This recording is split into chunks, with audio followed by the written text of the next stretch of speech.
We are back and joined by a very special guest. He has got a history you can't believe. A photographer, art director of many, many years, but especially he's the art director for the Ed by ZLOZ book on Edward Van Halen. Please welcome Daniel Gray. Hi there. I'm Daniel, flattered to thanks for be here. joining us. And I know Thanks for you're having me. now living up in Altadena, so you feel the history of the Van Halen brothers and Mr. Roth and Mr. Anthony. They played all those neighborhoods. They were up and down those streets, and when you go out there and you learn the history, you realize this was a real band. This wasn't a concoction by a Hollywood record label. These guys played hundreds and hundreds, if not thousands, of shows before they were unleashed on the world. And people were amazed, when they opened for Black Sabbath and would blow these veterans off the stage every night, or open for Journey, and people, would show up just to see them. They were armed. They were armed for war, and they had a great fun in doing so. I mean, the shenanigans were like from day one, but uh, you know, they took their music seriously, especially Ed. And what an amazing book. Um, Give us a little background. I know you were born in New York and raised in the Bay Area, but tell us about first going to shows. I know a lot of those shows were from the great late Bill Graham, the Cow Palace, and the Fillmore, and all those great venues. Talk about falling in love with music and what it's done for your career. Yeah, well, music has always been a big part of my career in the sense that I'm an advertising creative director. So I've worked on accounts like Ford and Honda motorcycles and Legoland and a lot of different categories. But I always admired the passion that musicians had in their job, and I wanted to somehow bring that passion to my job as well, like as far as designing ads or coming up with ideas or even writing headlines. And love music. I mean, my office when I first started out in San Francisco had a Van Halen poster hanging up. It was just to remind me to try and bring a certain energy to my work, and as a young advertising creative. But growing up in the Bay Area, well aware of Bill Graham, Bill Graham Presents, and the legend of Bill Graham himself and what he did for Bay Area fans and the venues he helped create or concerts he put on. But for me, it was trying to, if I wanted to see a big band, big name band, it was either going to the legendary Cow Palace on the San Francisco side of the world, or going to the Oakland Coliseum or the Oakland Auditorium on the Oakland side on the East Bay. And so it was a trek going basically 60 miles either way from San Jose. But I saw a lot of bands my high school days. Saw Van Halen at the Cow Palace. That's where I first saw them. And Van Halen's been my band since my freshman year in high school, which is you guys can do the math. That was their debut album. Van Halen, the album came out my freshman year. And the moment I heard it, honest to God, I was like, this is amazing. And I can't believe what I'm hearing. Yeah, you and the rest of the world, and it kind of came from left field. They weren't co-signed by, some superstar producer, or they didn't come, as a side project or of some already established superstar group. It was just, a record that came in the mail or was in the bins at the record store, and you dropped the needle on it, and you were shocked. I mean, it was the best of what you heard from the 60s and the 70s, and what you could only imagine, if you were a hard rock fan, moving forward, because the songs were sing-alongable. The Yeah. choruses were huge, and that's a tout to, Michael Anthony's and his amazing backing vocals to accentuate David Lee Roth's lead vocal. And of course, Edward Van Halen just lit up the world. I mean, once people heard Eruption, they didn't know, is that a guitar? Is that a bunch of trickery? Is that a keyboard? I've heard so many people, when they got their jaw off the ground, just trying to figure out, well, how, where, Exactly. how did this thing come together? We Yeah. had, heard bands like Boston that, you know, were sort of layered with 150 tracks and you know, all the trickery in the basement of Tom Scholz or whatever. And this was Edward playing live, you know. The great thing about Van Halen, one, is all their records, very little overdubs. Very, very little. Ted Templeman said, I want to capture you guys live. And you know, so when you go out to play live, you're a one guitar band. You're able to play all this, you know. You're not having to use backing tracks or a guy behind a curtain or a second guitarist on stage. It was a 4-man group like Led Zeppelin, like the Beatles. I mean, it was classic. Yeah, I totally agree. And you know, one Van Halen was very interesting for that reason, for the vocals and the sort of the vocal and live feeling at the same time. And my dad was a singer way back in the day, and he was the lead singer in his singing group and had an amazing voice. And my dad only liked bands that could sing, or singing groups that could sing. So there are certain rock groups that he just felt were noise because he didn't like the lead singer. And amazingly enough, even though Dave isn't known for his voice whatsoever, he didn't go deep, but he liked when I played Van Halen. He actually walked by and goes, "I like these guys." And it was because of, you know, Michael Anthony and Ed singing along with Dave. But vocally, he appreciated the fact that you could sing along with a hard rock band. So it was kind of funny to see my dad actually kind of nod and say, "These guys are pretty good." Well, I always say David Lee Roth was an old soul. You could imagine in a previous life he was part of the vaudeville scene, and you heard it on the solo album with the Louis Prima, just a Sure. gigolo. You heard it with the you know, the Beach Boys stuff. You heard it with, you know, even like we say, a Big Bad Bill, you know, and he had that vaudeville shtick. He was a real performer, and you could tell he had a light-hearted side. You know, he didn't take himself seriously, even though the girls were swooning, you know, over his, you know, looks and the command of the stage. They had so much attitude, but you know, it was a party. And I've spoken to so many legendary musicians about the first time they saw Van Halen, first time they heard them, and then the first time they saw them. They, you know, they said, "There's no way this band can be this good live, but I'm going to go. I'm going to go anyway." Tickets were like $5 or whatever back then.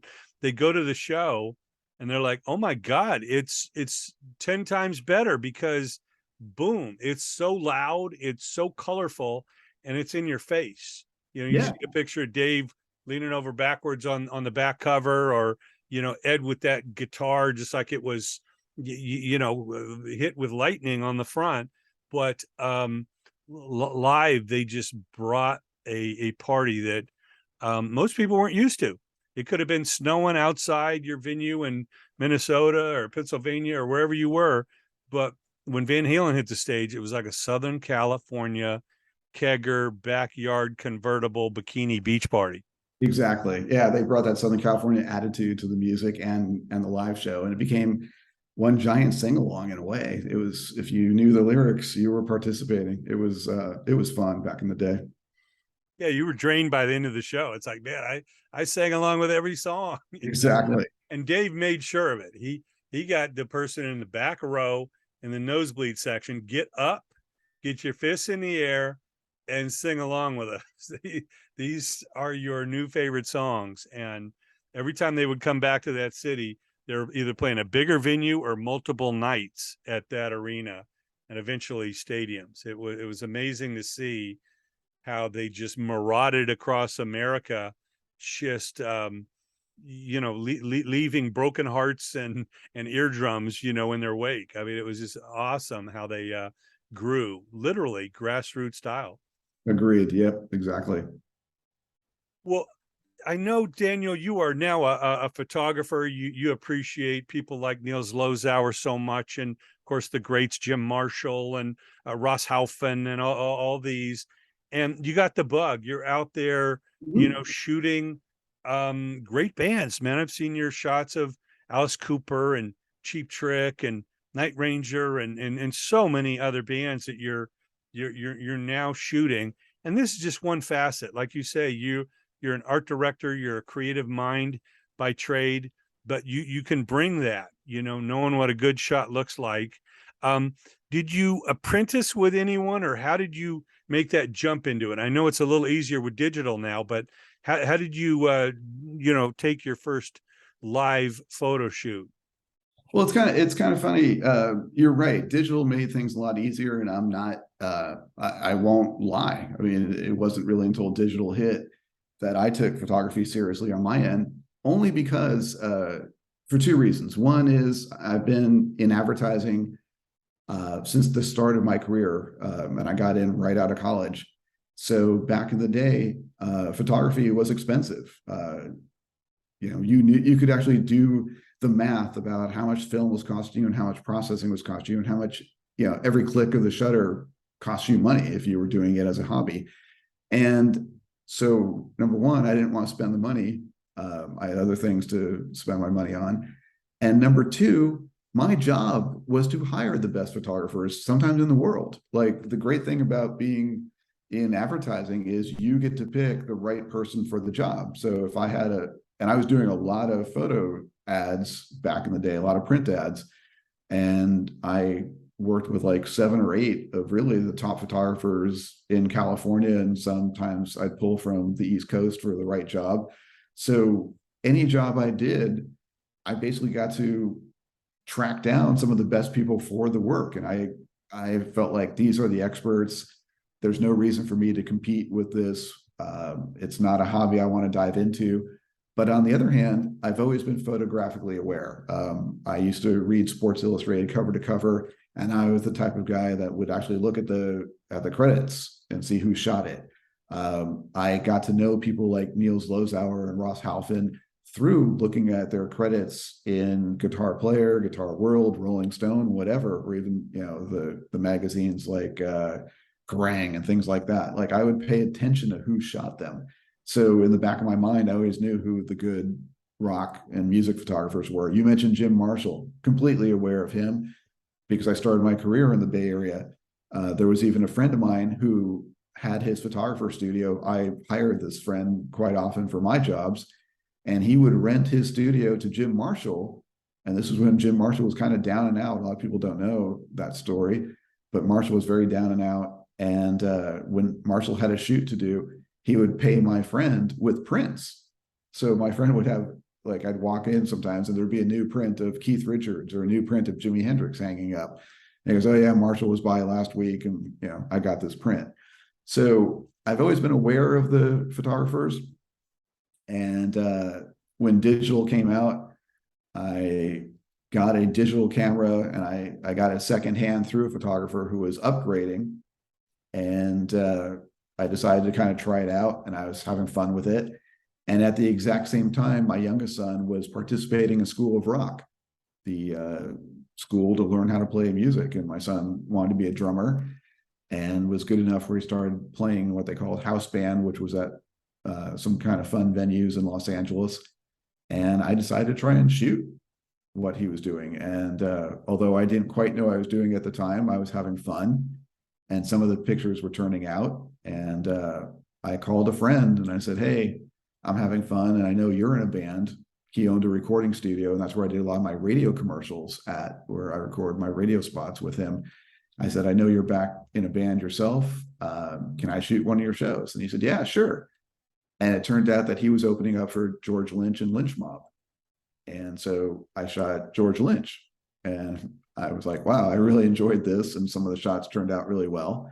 And I just started showing my stuff around, and people seemed to really like it, to the point where even Niels Lozauer said he liked what I was doing. And it's kind of exploded since then.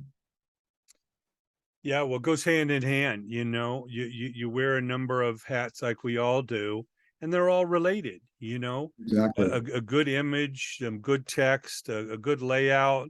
It's what we expect in a good book or a poster or an ad, and it all comes together. But so much of it starts with a good image, and Yeah. it's a different place and time.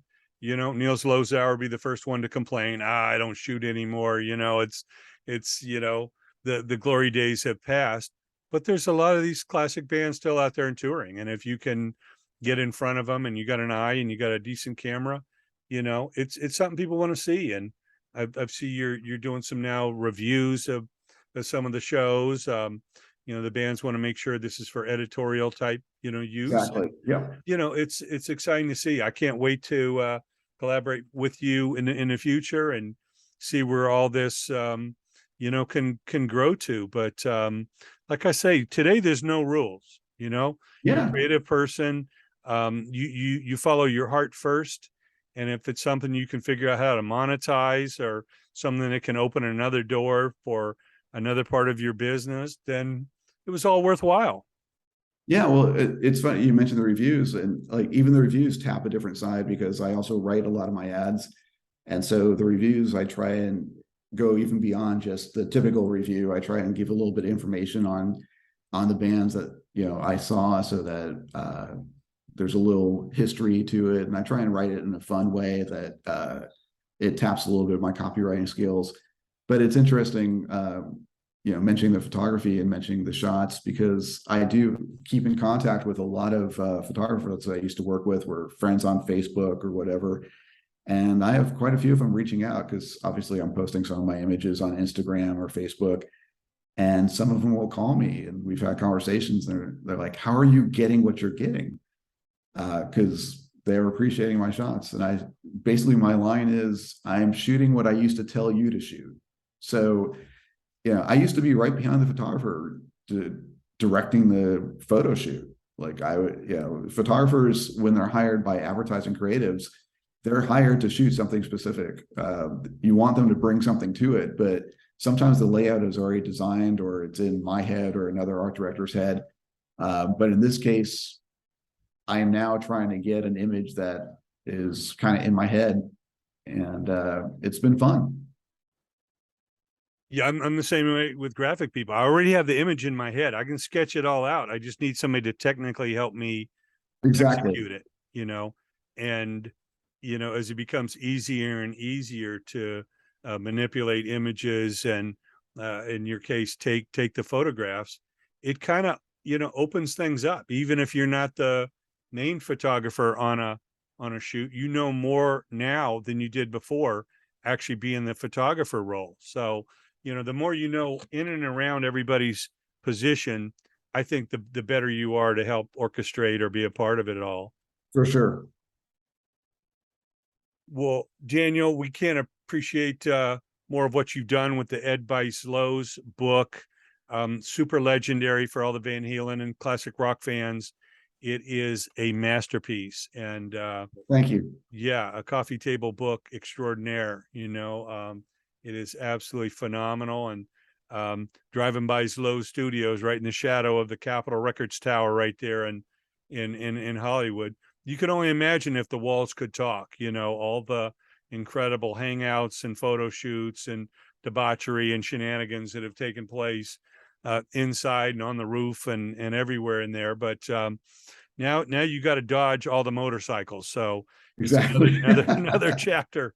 And yep. We forgot to mention, of course, you also helped art direct the Steve Rosen book Tone Chaser, and of course, yes. even helped give it its name and give it the attitude. There you go, Tone Chaser. Tone Chaser. Yeah, Steve Rosen, who did a couple dozen interviews with Ed along the way. Ed trusted him as a journalist. He wasn't asking stupid questions, so Ed opened up and became more than a friend, and gave him so much to talk about. So a couple great books, Feathers in Your Cap, the photography, the art direction.